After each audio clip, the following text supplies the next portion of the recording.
Alright, so the occultic science of Scorpio. So let's discuss Scorpio in its occultic, ritualistic, alchemical, and whatever other way that I can think of. So, Scorpio, if we look at the astrological wheel, is. We make a little thing here. It sits, here we got Libra and Scorpio. Scorpio right here. It is the second month of autumn, traditionally. So here we have autumn, and this here would be summer, and then we would have spring and winter.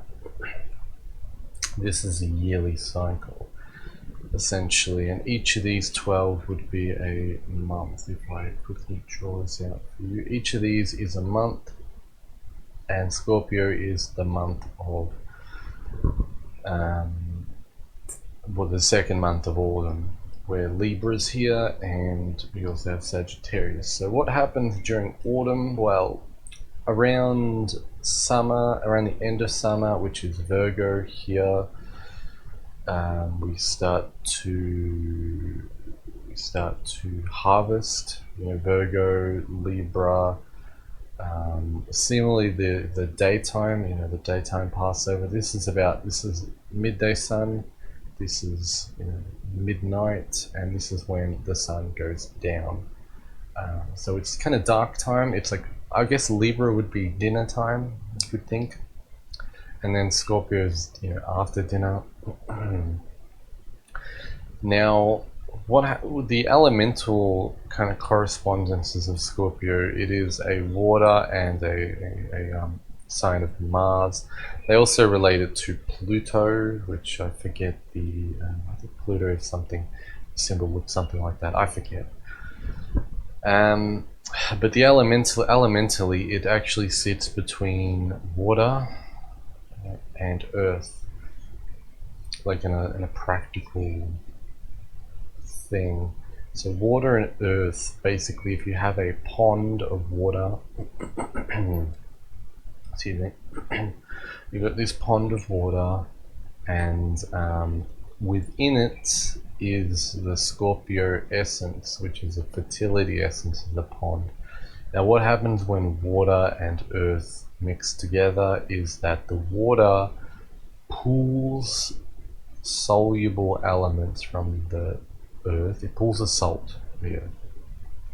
So in some way, Scorpio is kind of like this salt which is within the water, but it also has a certain kind of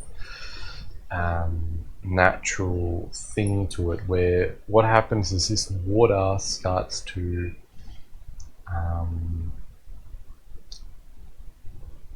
get processed by nature, so to speak. You could say it gets processed by bacteria, maybe that might be a word for it. But it gets, it's living. It's a living kind of water, which is why it's like a fertility fluid, so to speak. And if you go outside to a swamp, which is the combination of earth and water, which is this Scorpio element. You can kind of think it's this whole autumn element, but definitely the Scorpio. The swamp smells pretty nasty. It's definitely got an interesting, unique smell to it, which is basically it's a living kind of smell. It's an alive smell of the combination of water and earth, and kind of like a gestation. So that's alchemically what you can think. Now, in the body, if we have a human, this is the butt, this is the belly, spine. In the human, we have the bladder area, which is the water center, and we have the bowel area, which is the earth. Oops, I drew earth symbol. This is the earth center, so the bowel and the bladder. It's not perfectly atomically correct, but it, it's good enough. And then maybe a little bit below it, here we have the fertility center, being the prostate for the man, or the womb for women. And that's, you can kind of think of it in an occultic way. It's the combination of the earth and the water. It's not quite a thin water like liquid, and it's not quite a solid earth like earth. It's more of a thicker, creates like a thicker liquid, which is fertility essence in the body. And this essentially is Scorpio, or is very much related to it. Another area is actually the back here. So you think this is kind of the Scorpio area, the back, where the kidneys are. So the kidneys, they relate to the bladder, they connect to the bladder and the fertility center. It's all this big, this big kind of area. So that's another Scorpio relating area in the back. So Scorpio, it's the energy of life and death, you can think. Spirits and all that, it's related to where a spirit could come out when there's this nice atmosphere for it. Spirit's not really going to come out during the summer.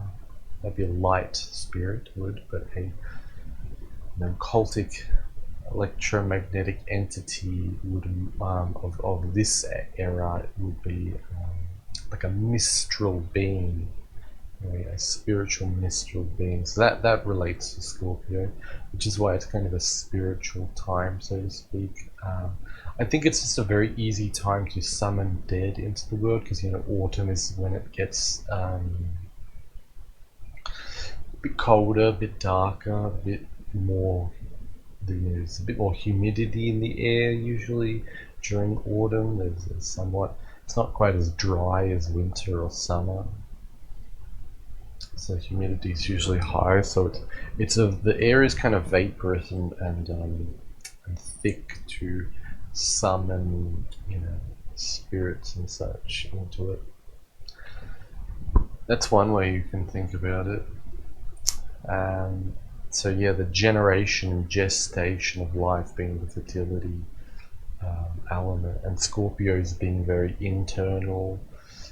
Being very internally emotional. Scorpios, they can be, if they're not mature, they can be very emotionally unstable, hold grudges and all that kind of stuff.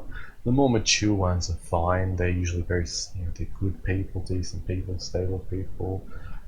Scorpios are a bit troublesome to be with if they're not mature enough, because they don't like to discuss things and talk and explain their feelings, and it's a very difficult relationship with someone like that. So if you are with a Scorpio, you have to make sure that they do explain a little bit of that inner world and express emotions and stuff like that. So that's the personality trait of a Scorpio.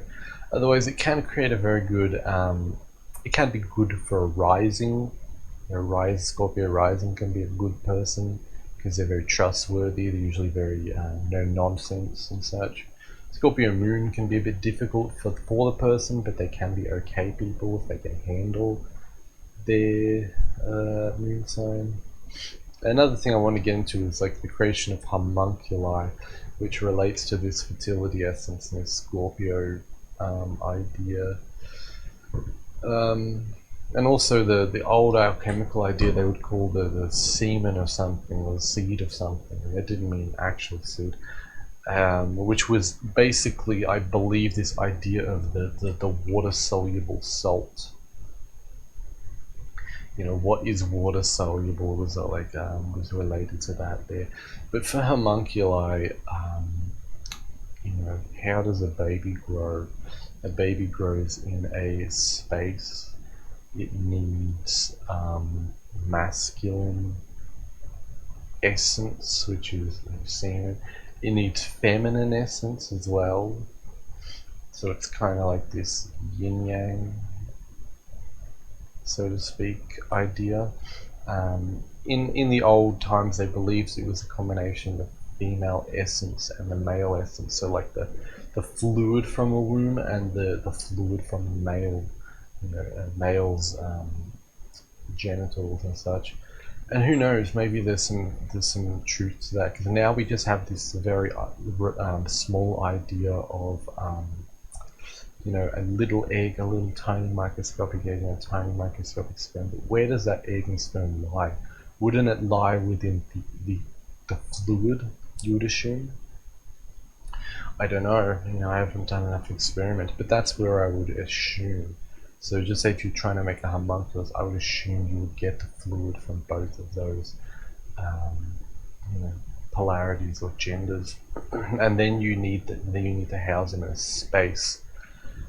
Now, amniotic fluid or womb fluid is essentially, I believe it was like 80% or 70 or 90% urine. So that's a very interesting thing, as we have the bladder here. It would draw from the areas or related areas, maybe, I'm not sure. So yeah, as I said, 90% is urine. So that's very interesting. Maybe you could recreate that. I don't know what the other 10% would be. Maybe some kind of mineral solution, some kind of pH balancer. I would look into the analysis of amniotic fluid. I would analyze it chemically, and then you could recreate it. I know in the past alchemists would use cows to create homunculi. They would inject semen into a cow that was in heat, I believe, and it apparently worked. I don't know if they used the women's fluid as well, or if they just inject pure male essence semen into the cow, but supposedly that's how they would get a homunculus. There are other ones where they would make it into a jar and put it in some kind of fluid with blood or other nutrient solutions, a little bit of blood in the liquid there, and they would keep it hot, warm, just nice and warm, not too hot, and it would eventually make a child. So that was interesting. But I think it's simpler than we think. We have this overly complicated idea of things that are too small, but maybe just mixing special fluids together and putting it in the right location. So alchemy is the work of nature. It's a recreation of nature. So I think there could be similar things, but I just haven't experimented because it's a little bit difficult. Yeah. I'll have more information than that whenever I ever can. Otherwise, there's that old Russian fella, rest in peace, who made the homunculus with the chicken eggs. That was very interesting. Problem is, they ended up becoming some kind of weird sea creatures, which gives us a little bit of interesting idea into life. There's the idea of, did the chicken or the egg come first? I believe it was neither. I believe it was a fertility sludge or medium, a semi-liquid, semi-solid, which is this scorpionic kind of relational essence. It is this water and earth relation, a biological, a kind of bacterial, a fermented water and earth sludge solution, which eventually things would have spawned from. It would have been a spawning pit, I imagine. Things that looked like that chicken egg homunculi, I believe, and eventually they would have become more and more advanced until they could eventually have sex and exchange sexual fluids and create eggs or bear children within them, or maybe they would split in half and they would spawn. They would recreate themselves that way. But eventually, something would happen where the fertility pit would instead be ingrained within the being, and the being became a little bit more advanced and who knows what will happen in the future. Currently we're going a very technological route, but if we didn't, There were stories in the past about hermaphroditic beings, hermaphroditic like overlords, essentially. Like they were, like back in the age of the gods, where people were half animal, half demon, half human, half everything. They had wings, all kinds of crazy mythological stuff. Supposedly, there were hermaphroditic beings that I don't know if they could self-reproduce, but I imagine they could. Anyway, that's just some interesting stuff. Being in an overly physical, materialistic cycle is kind of boring because we have to do everything through tech instead of magic and instead of like through alchemy. But I guess we have to just recreate, bring these things back into the world. But anyway, I hope you like this little episode on Scorpio. Of course, feel free to comment or email. Check the links down below. Feel free to purchase any books or music albums or any divination readings from me, and feel free to donate if you'd like. Otherwise, have a nice day.